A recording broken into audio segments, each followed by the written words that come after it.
इस्लामाबाद में शादी वाले घर में सिलेंडर धमाका, दुल्हा दुल्हन समेत 8 अफराद जाम बहक। सेक्टर G7 में पेश आए अफसोसनाक वाक़े में 2 बच्चों समेत 9 जख्मी। मुतासरा घर में शादी की तकरीब थी, मेहमान भी मौजूद थे। धमाके से मकान की छत गिर गई, 3 करीबी घर में मुतासिर। रेस्क्यू टीम ने लाशों और जख्मियों को मलबे तले से निकाला।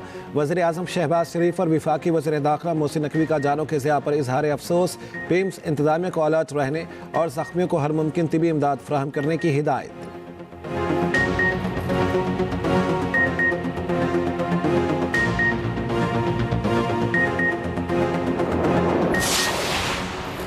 बलोच यकजहती कमेटी फितनाल हिंदुस्तान का बज़ाहिर सॉफ्ट फेस, प्रॉक्सी का मुनज़्ज़म नेटवर्क BYC में फितनाल हिंदुस्तान के लिए भर्ती, बयानिया साजी और माशरती सतह पर रसाई में भरपूर किरदार अदा कर रही है। इदारों का BYC से मुतालिक मौक़िफ़ क़ियास आराई नहीं बल्कि 2025 से मुसलसल सरकारी रिकॉर्ड का हिस्सा है। BYC ने महारंग बलोच की क़यादत में अस्पतालों से हलाक दहशतगर्दों की लाशें ज़बरदस्ती तहवील में लेने की कोशिश की। ज़राए अबलाग ने रिपोर्ट किया, शनाख्त और कानूनी अमल में रुकावट डालने की मुजरिमाना कोशिश करार दिया। DGISPR ने 23 मई 2025 को प्रेस कॉन्फ्रेंस में कहा, बलोच यकजहती कमेटी और क़यादत दहशतगर्द नेटवर्क्स की प्रॉक्सी और सहूलतकार के तौर पर काम कर रही है। जबरी गुमशुदगियों के बयानी को मुनज़्ज़म अंदाज में बतौर हथियार इस्तेमाल किया जाता है।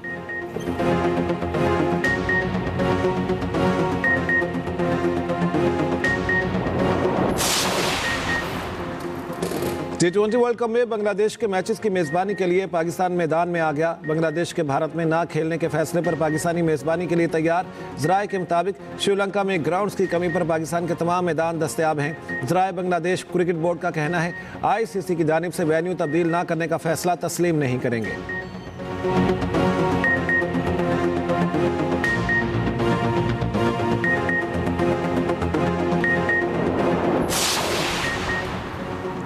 पाकिस्तान क्रिकेट बोर्ड का मुल्तान सुल्तान्स की फौरी फरोख्त का फैसला। ज़राए के मुताबिक नीलामी के लिए बाज़ाब्ता इश्तिहार अगले चंद रोज़ में जारी किया जाएगा। मुल्तान सुल्तान्स के पुराने मालिक अली तरीन भी बोली में शामिल होने के अहल हैं। इससे पहले PCB ने PSL 11 में मुल्तान सुल्तान्स के मामलात खुद चलाने का ऐलान किया था। PSL की 2 नई टीमें सियालकोट 185 करोड़ और हैदराबाद 175 करोड़ में फरोख्त हुई थी।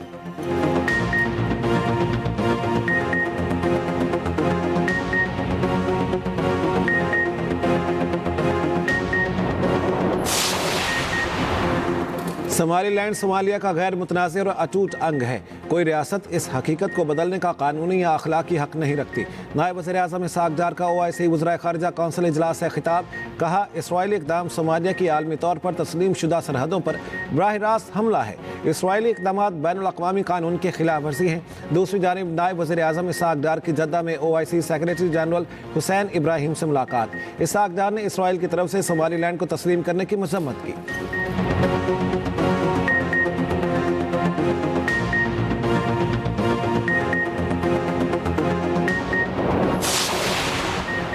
ईरान में महंगाई के खिलाफ शुरू होने वाला एहतजाज बेकाबू, पुरतशद्दुद मुजाहरे तमाम 31 सूबों तक फैल गए। पुरतशद्दुद मुजाहरों में 15 सिक्योरिटी एहलकारों समेत 65 अफराद हलाक। मुजाहिरीन ने अवामी और सरकारी अमलाक को नुकसान पहुँचाया। तेहरान के करीब से 100 मुसल्लह फसादी गिरफ्तार।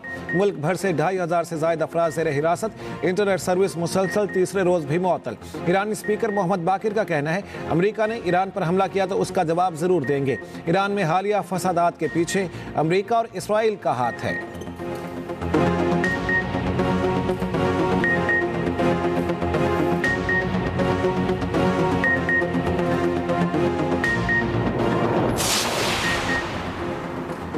ईरान शायद अपनी तारीख में पहली बार आज़ादी के करीब है। सदर ट्रंप का सोशल मीडिया पर बयान, कहा, अमेरिका ईरान के अवाम की मदद के लिए मुकम्मल तौर पर तैयार है। अमेरिकी अखबार न्यूयॉर्क टाइम्स का दावा है कि ट्रंप इंतजामिया ईरान के खिलाफ कार्रवाई पर गौर कर रही है। ट्रंप को ईरान पर फौजी हमलों के ऑप्शंस पर ब्रीफिंग दी जा चुकी, हतमी फैसला नहीं किया गया। उधर लंदन, ऑकलैंड समेत मुख्तलिफ शहरों में ईरानी मुजाहिरीन की हिमायत में एहतजाज। लंदन में ईरानी सफारत खाने पर पुराना ईरानी परचम लहराया गया।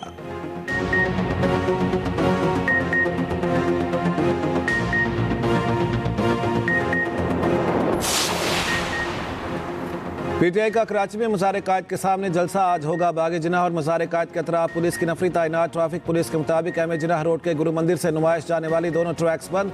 पीपल्स चुरंगी से मज़ार-ए-कायद जाने वाली रोड का एक ट्रैक बंद। खुदादाद कॉलोनी से मज़ार-ए-कायद जाने वाली रोड का ट्रैक भी बंद।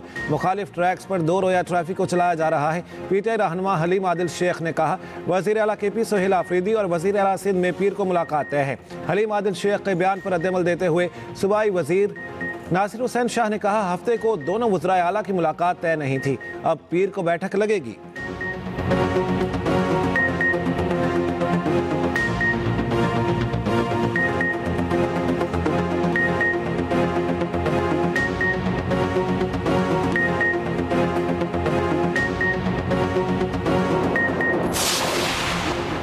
सीनियर वजीर सिंध शर्जील इनाम मेमन का कहना है, पीटीआई को ग्राउंड में जलसा करने से किसी ने नहीं रोका। पहले ही दिन जलसे की इजाज़त दी गई, इसके बावजूद इल्ज़ामात नामुनासिब हैं। सड़कों पर रैलियों और जुलूसों से ट्रैफिक शदीद मुतासिर हो रही है। पीटीआई कारकुनान कानून हाथ में ना लें, गाइडलाइंस पर अमल करें। सिक्योरिटी अलर्ट के तहत प्लान बना दिया गया, अफसोस इस पर अमल नहीं हो रहा।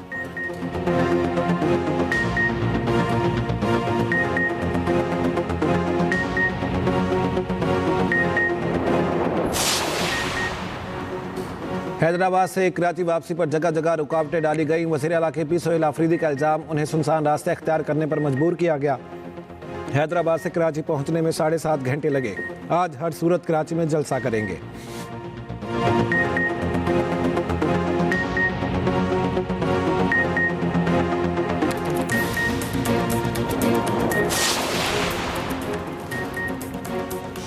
चेयरमैन पीटीआई बैरिस्टर गौहर का कहना है, कराची में जलसा मुकर्रर वक्त, मकाम और जमहूरी अंदाज में होगा। जलसा किसी के खिलाफ नहीं बल्कि अपने हुकूक के लिए होगा। वज़ीर आला खैबर पख्तूनख्वा के दौरा सिंध का आखिरी दिन है, अच्छे माहौल को चलने दें। सिंध हुकूमत आखिरी दिन बदमज़गी पैदा ना करे।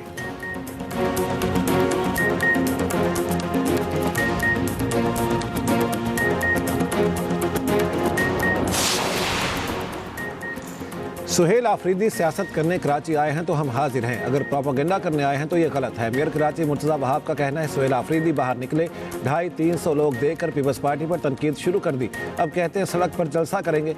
सबको पता है बाग जिनाह भरना आसान नहीं। सोहेल आफरीदी बोले, बंदे नहीं हैं तो जाले भी दे देते हैं।